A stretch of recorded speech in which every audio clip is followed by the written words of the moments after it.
A figura do santo recebe certo crédito dos cristãos, deixando-os status de lendária, para ilustrar um tema caro à igreja: o feiticeiro que vende a sua alma ao diabo, mas se converte a Cristo. Um dos nomes mais enigmáticos e polêmicos na lista dos santos da longa tradição cristã é o de São Cipriano. Se para uns tantos o nome remete ao misterioso livro de São Cipriano, um grimório repleto de rituais e encantamentos mágicos, escrito pelo mago antes da sua conversão ao cristianismo. Para outros, mas o mago Cipriano nunca existiu e suas histórias nasceram da confusão com um homônimo cristão. Venham comigo pelos caminhos mais escuros da história, vasculhar os antigos compêndios da Biblioteca de Cartago e cruzar referências com o martirógio romano, a caça de um nome, uma lenda ou uma bruxaria, qualquer que traga luz à insondável treva do passado. Capa preta, capa de aço, capa de couro ou tesouro do feiticeiro, qualquer que seja a nomenclatura, você já deve ter visto o livro de São Cipriano à venda no catálogo de alguma editora do gênero. Profano e insondável, tido por alguns como um livro de encantamentos perigosos e sedutores, repletos de feitiços práticos ou de complexos rituais de magia negra. Uma obra tão séria e efetiva que se tornou objeto de desejo de colecionadores, de iniciados das ciências proibidas e de disputas entre vários segmentos das religiões de matiz africana. Não é bem assim. Na verdade, não é nada assim de modo algum, tão nefasto ou sinistro quanto algumas editoras prezam sugerir para influenciar suas vendas. Em muitas dessas edições, o leitor é supostamente conduzido a uma viagem ancestral, que, dependendo de seu empenho, lhe possibilitará conjurar espíritos, anjos, demônios e outros seres mitológicos. Na ausência dos escrúpulos do organizador editorial, as versões do tal livro podem contar ainda com feitiços para amor, simpatias para enriquecer, cultivar um golem no esterco de um cavalo, causar contratempos ou mesmo matar seus inimigos, além de possibilitar ao neófito proscrito acesso ao tal pacto demoníaco, um amontoado de bobagens e desperdícios de papel.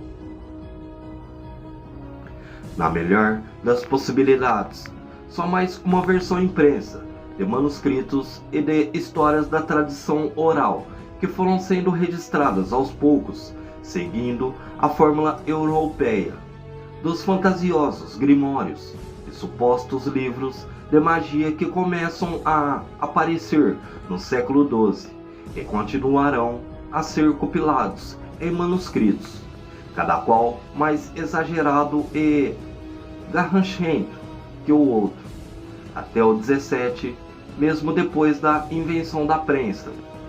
Nada mais que o folclore, segundo uma das muitas lendas a respeito de Cipriano, algumas das quais avolumam parágrafos e mais parágrafos nas publicações nacionais.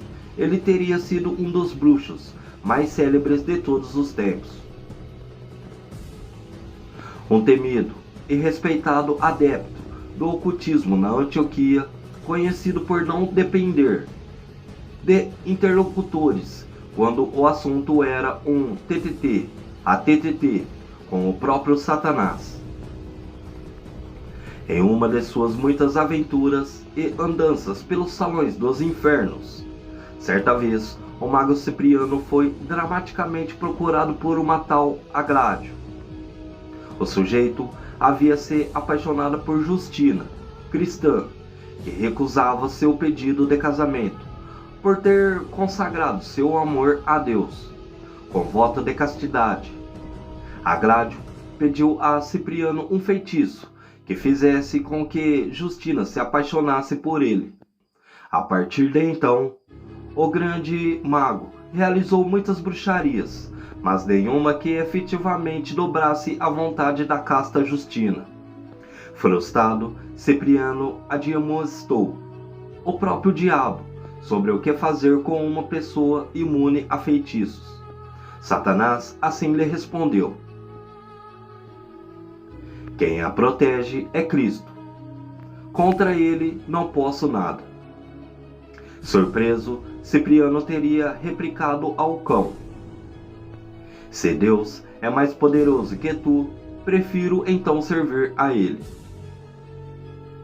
Assim, procurou o bispo Antímio e, conforme consta do relato popular, pediu que lhe instruísse a fé cristã. Cipriano então dedicou-se ao estudo das Santas Escrituras, renegando todo o conhecimento perverso de magia negra que tinha adquirido anteriormente. Nada mais rocambolesco. Na Idade Média, essa lenda, muito estimada pelos religiosos, foi corroborada pela introdução de São Cipriano e Santa Justina no calendário litúrgico. O livro poderoso de São Cipriano tem seu núcleo já no século IV, quando se difundiam as preces de Cipriano, utilizadas quase como fórmulas mágicas. A figura de São Cipriano assim recebe certo crédito dos cristãos, deixando-os status de lendária para ilustrar um tema caro à Igreja: o feiticeiro que vende a sua alma ao diabo, mas se converte a Cristo. Após sua morte, o dito Cipriano gozou de grande fama e estima, pois foi um mártir heróico, que marcou pontos para a Igreja do seu tempo. A data de 26 de setembro é citada pelo Martirológio Romano, catálogo de mártires da Igreja, como a festa dos mártires São Cipriano e Santa Justina. A história dessas figuras é narrada em grego, latim, sírio, árabe, etíope, copta e paleo-eslavo, o que bem demonstra o quanto a lenda era valorizada. Essas várias versões não coincidem sempre entre si, ao contrário, divergem imensamente, cada qual com seus exageros. A dita conversão de São Cipriano tem ainda na literatura cristã dos complementos grotescos. O primeiro, intitulado A Confissão de Cipriano, é uma aplicação infeliz do tempo conversão em uma narrativa insólita, onde seu autor acumula algumas histórias das artes mágicas, a quais Cipriano renegou. Em muitas dessas passagens, cai no ridículo, quando menciona, por exemplo, que Agrádio tomou a fórmula de pássaro e pousou em um telhado, a fim de espreitar Justina. Todavia, logo que conseguiu ver a moça, perdeu a qualidade de pássaro, adquira por feitiçaria, e retomou a sua condição de homem. Daí o pobre experimentou enormes dificuldades para descer do telhado. No segundo complemento, chamado A Paixão de Cipriano, o autor recorre a outra linha de narrativa.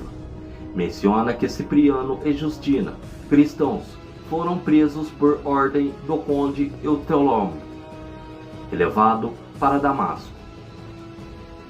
Durante o interrogatório, Cipriano foi torturado com garras de ferro, enquanto Justina era chicoteada ferozmente. Ambos foram mergulhados em óleos ferventes e depois decapitados.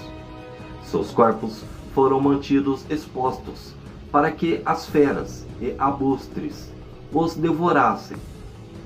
6 dias depois, seus cadáveres ainda estavam intactos, e por ocasião de terem sido encontrados por peregrinos cristãos, foram levados para Roma, onde lhes foi concedida honrosa sepultura. Contudo, tudo não passa de invencionice. Na lista onde figuram os nomes dos bispos de Antioquia, nunca houve nenhum Antímio, muito menos qualquer referência ao nome Cipriano. E mais, o culto dos mártires sempre esteve ligado aos túmulos respectivos. A arqueologia moderna não reconhece a existência de um sepulcro sequer ligado ao nome Cipriano, e em Roma não se conhece tal túmulo. Na Idade Média, por outro lado, houve relatos de cristãos que julgavam ter encontrado relíquias supostamente ligadas a Justina e Cipriano. Daí a introdução dos dois mártires na liturgia de Roma. No caso específico de Cipriano, a confusão é ainda maior. Os livros editados no Brasil sobre o bruxo se contradizem ao mencionarem passagens de dois Ciprianos, em épocas diferentes, um na Antioquia, outro em Cartago. Conforme aduzido, não há muitas evidências que Cipriano de Antioquia realmente tenha existido. Por outro lado, os registros históricos conhecem um Cipriano que foi bispo em Cartago, no norte da África, entre os anos 249 e 258. Considerado um dos doutores da Igreja, um grande orador e um dos pais do cristianismo, que deixou numerosos escritos teológicos editados até os dias de hoje, que nada tem a ver com magia ou ocultismo. Por mais improvável que tenha sido a existência de um feiticeiro chamado Cipriano, persiste um fato, não mágico, mas inexplicável. Seu livro reluta em desaparecer das listas associadas às obras ao gênero e segue a mesma linha de outros grimórios, como a Cravícula de Salomão, o Grande Grimório e Grimorium Verum, um compilado de soluções mágicas para tudo o que preocupava a mente dos homens que viveram durante a transição do feudalismo para o capitalismo. Como ficar rico, encontrando tesouros, como fazer qualquer mulher se apaixonar, como se curar de doenças. A edição mais antiga em português de que se tem notícia está na Biblioteca Nacional de Lisboa, publicada por volta de 1800 pela Editora Econômica.